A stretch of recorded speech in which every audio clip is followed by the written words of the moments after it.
Hello, my art-loving friends. Today I am going to try and finish up a few days in this little sketchbook. This is the sketchbook I chose for a 30-day sketchbook challenge.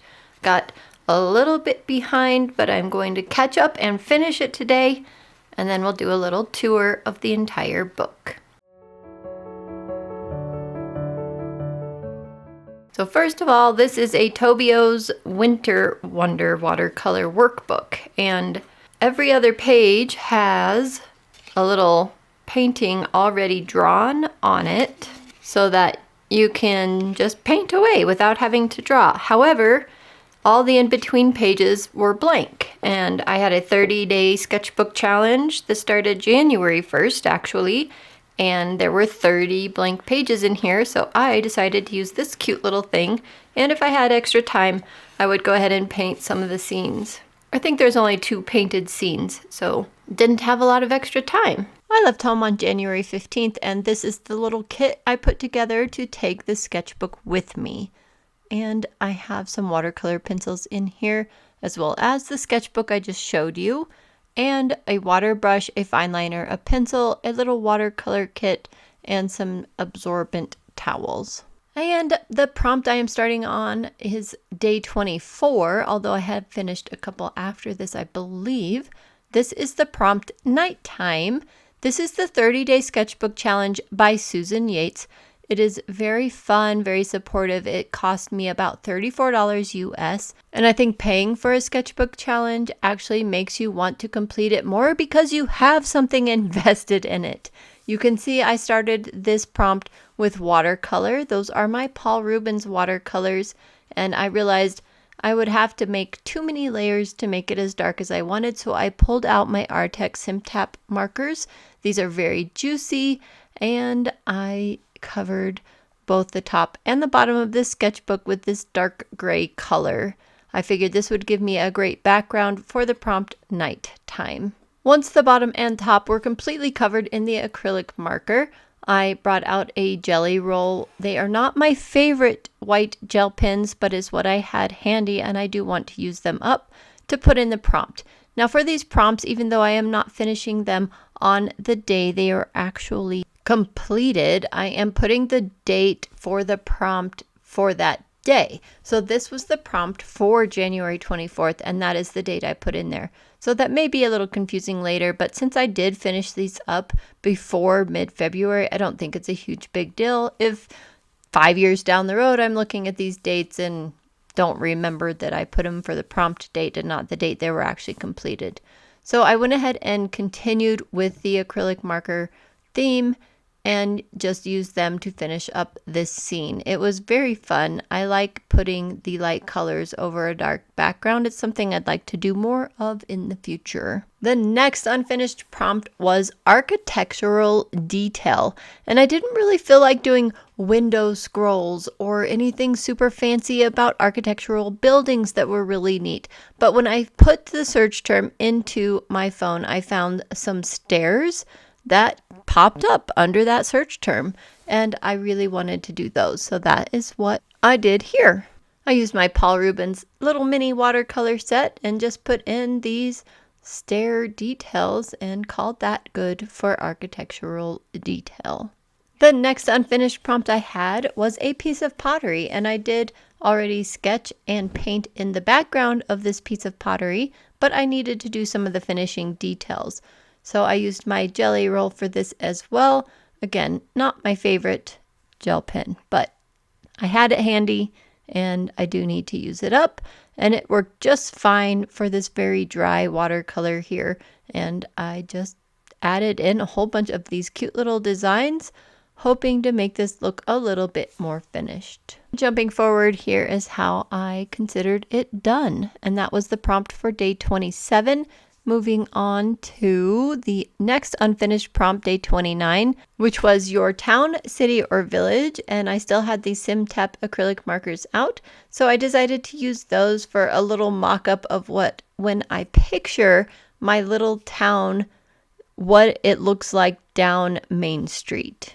It's a very old town with some really cool buildings, and of course all the buildings are smushed up against the sidewalk. storefronts going down. It's a very short stretch of road down Main Street, but it is very eye-pleasing. And while this is not an exactly accurate representation of my town, I think it is good enough and it is quite fun. At least I made the road and a little bit of sidewalk because there is sidewalk going down the sides of both sides of my town.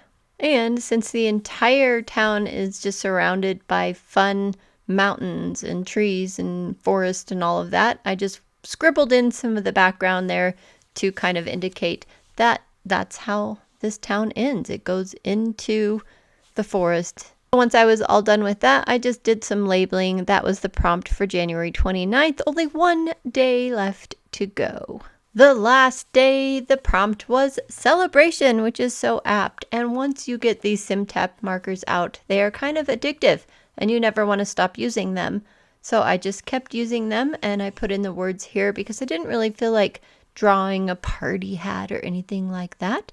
So I did the words with a bunch of confetti, and that was the completion of the last day of the 30-day sketchbook challenge. Now that that's done, let's start at the beginning. Day 1 was grass. There is a sketch painting before that. This was already sketched on there. I just painted it using Paul Rubens watercolors. All of these were done, I think, with this little kit, the ones that were in watercolor anyway, unless otherwise noted. I don't remember for sure. We'll find out. Prismacolors. Okay, already we have an outlier. Sometimes I use colored pencils, and I know you saw in today's video already, I have used acrylic markers. This was one of the sketches that was already in there, so not part of the sketchbook challenge, but I painted that on January 3rd. Day 2 of the challenge was shell. Just did this super quickly. The whole idea behind this entire sketchbook challenge for me was to do it as much as possible without looking up any references, and even if I only had a few minutes, just get something on the paper. So these are probably my least favorite sketches / paintings out of this entire series, but that's fine. At least I got something on paper. Day 3 was stationery with an E, so writing supplies, stuff like that. I was thinking of my fountain pen that I had here at home. I was not home when I did this, but I just threw something down that I thought looked like a fountain pen. It was quite fun. Day 4 is petal, or was petal. I've done a lot of flowers lately. They were on my mind, so that one seemed easy to do. This I used Artex acrylic markers. Favorite food. My husband said my favorite food is soup. I might have said raspberries, but I didn't want to paint raspberries again. I've painted them recently, so soup it was. Something colorful was also with the Artex acrylic markers. And again, I just threw this down super fast in a couple of minutes in the evening. Day 7 was circles, and I'm really sad that I accidentally labeled this upside down. I could probably erase it. I can't remember if I painted over the pencil or not, but I think I already tried erasing it. I see a ghost of that there, and it didn't work. I had a circle template with me. I had my Magello Mission Gold Tourmaline watercolors that were a generous gift by a friend, and I used those for these circles. I love this one. Oh yeah, I forgot about those. I brought my Matte Hop ballpoint pens with me to the meeting and did something square with them. Those are kind of fun. And day 9 was something you can hold in your hand. I just did a mug, even though that part of it is wrong. Don't look at that. It's fine. And for most of these too, I used my water brush, which I can't seem to find. This one right here. This is the Pentel water brush, and it's very thick, but it comes to a fine point, and that works really well. It's been my favorite for a number of years. This I did for vase. I didn't write that those were Paul Rubens watercolors, but they were. I love having this transparent turquoise in this little kit. That's what the vase is, mostly that color. For the 11th, seaweed, another super fast one again. Another unlabeled one. For the 12th of January, the prompt was abstract marks and patterns. I accidentally wrote shapes, so I put patterns under there. And that one was fun. It was Paul Rubens watercolors with the Matte Hop ballpoint pens over the top of them.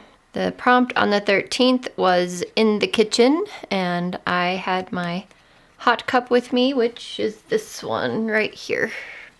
Anyway, this is what I drew / painted for the 13th. And I put the date the prompt was, not the date I actually finished these, so there is that. Something beginning with B, so I did box. The 15th was landscape. This is one we paint a lot in my beginner watercolor class, so it was super easy for me to think of without having to look anything up. So if it looks familiar, it's because I've painted like 15 of these and I've shown them to you guys a lot. The prompt on the 16th was mouse. That was cute. Just drew him kind of how I thought he would look, more cartoony. Something that smells on the 17th, did some essential oil bottles. 18th, the prompt was bird. So that's the kind of bird I get if I don't look up a reference. It's fine. Ballpoint pen. I did this in pencil and then I just put a little bit of watercolor over the top of it so that it wouldn't smear. I love this one, Tropical Leaves. This is my favorite, I think, out of them all. The prompt for the 21st was ribbon. Just threw that on there super fast. Something you used today for the 22nd was tea bag. So I use tea bags almost every day. The prompt on the 23rd was paws and claws. And I had this little batch of stickers with me. And I put a sticker down. This sticker is the artwork of Noodle. I will link her YouTube channel below. She's not very active on it today, but she's still an active artist, and I see her work on Facebook quite often. So I put that sticker down for the paws, and then I know you could say a dog has claws too, but I thought, oh, I'll just put in this bird with these claws, because why not? I needed more than just the sticker that day, and I drew the sun and the bird and all of that and painted around it. This one you saw me do today for nighttime. And this one for architectural detail. It's supposed to be a staircase, whatever. This one, words, text, and letters for the 26th. You got this. Piece of pottery for the 27th. You saw me add the gel pen on top of that today. Hair, just painted with Paul Rubens watercolors. Again, that beautiful turquoise. I just diluted it down and put some of the highlights of it in the hair, which I really like having that color in the hair. This one you saw for the 29th, your town, city, or village. And you saw me do this one, celebration, because that means we finished the entire challenge. So I do have, I don't know, 29, 28 or so of these images in the sketchbook, unpainted. But when I left for my trip with this sketchbook, I was very much in the winter mood, but I'm not anymore. I'm kind of in a spring mood, so I think I'll put this sketchbook away for now and come back to it here and there when I feel like doing a more winter-like scene. That one could be fun. So that was my 30-day sketchbook challenge, and for most of it, I just had this kit here. So a couple of napkins and a Swedish dishcloth for dabbing this out on. Once in a while, I brought this to the sink and would wring it out so that all of the thick paint would be out of it so it wouldn't come back off on the brush. But you have to have some kind of dabbing surface when you're using a water brush. And I had this was lovely, Pentel 0.1 point liner. This works really nicely, better than the Micron, so I may look into Pentel liners in the future. I also like the Faber-Castell ones. The pencil with the eraser. One thing I need to add to this kit, actually before I do that, let me finish what I have in here. The paints, and then I actually had these in there as well. Oh yeah, something in here is with the watercolor pencils. I think that landscape scene was actually, was that these? Nope. Well, something in here. I used these, I think this. That definitely is pencil-y. Okay, well, whatever. These were in there too. I'm not going to, am I gonna leave them in there? I guess I could leave them in there. Yeah, so it all fit in this kit, as you saw in the very beginning when I pulled everything out. However, I do need to add a small eraser. So I have something similar to this one. This is my studio one though, and it's a little big for this kit. I have a nice small one in another kit. So it's going to take me a couple of years to use these up. And this is all of my extra erasers here. I have another battery operated one somewhere. I don't think I want a kneadable eraser with me. So what I think I'll do is just cut one of these in half, because I have used this one for years and years. Just because I'm not a pencil artist, I erase once in a while. So I'll do that. I'll cut that in half. I also need a white gel pen, and these jelly rolls aren't my favorite, but it will work for now. Or some kind of white paint, basically. I need something white for highlights. I may just buy another Archer and Olive acrylograph marker for that, but I'll use this up first. It just, they don't always work that consistently sometimes. And this I can't get open, so I'm actually curious if the scissors would just cut through that. You know what? I have a great idea that's probably a bad idea. When you can't get something open and you're gonna cut the something in half anyway, it doesn't even need to be that big. I could maybe do like that. Might as well just get out the razor blade and see if you can cut it in half right from the beginning. I made that cut a little crooked. That makes me sad, but it's okay. There we go. That opened the package, except it's still being stubborn, and gave me, yeah, that's bigger than I need in there, but it gave me an eraser to put in my kit. I'll put this back in here. Sweet. So now the question is, to keep this little kit intact, I really don't think I need these pencils in there. I'll leave them for now. Anyway, to leave this kit intact, I have to decide what I'm going to do about a sketchbook, because if I don't feel like working in this one, I need something to work in, don't I? If I grab this little kit, time to go look at all the sketchbooks. All right. Let's see. I don't want to open a new one, but these are lovely and would be a great choice. This one might be a little big for that pouch thingy, but I think it's also hot pressed paper. Ooh, that's pretty. Let's try it. We'll see if this works or not. It's a lot bigger, just not as thick. Here goes everything.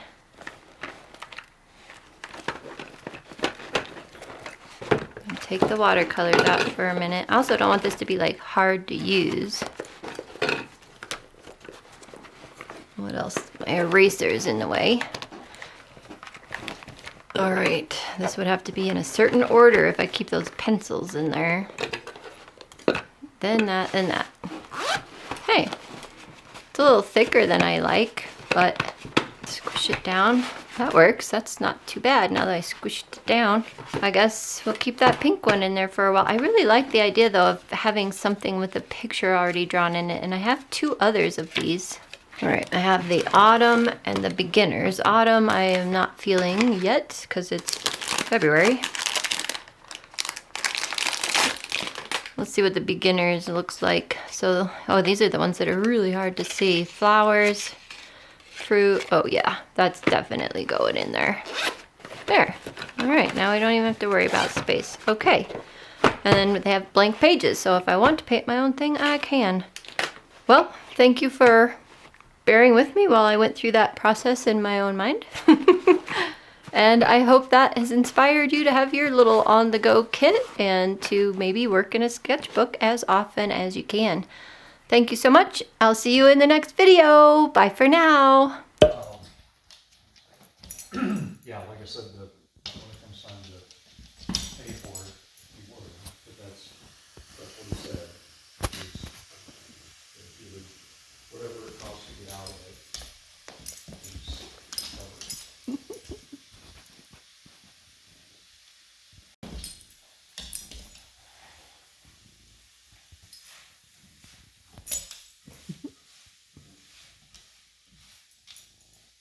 Yeah.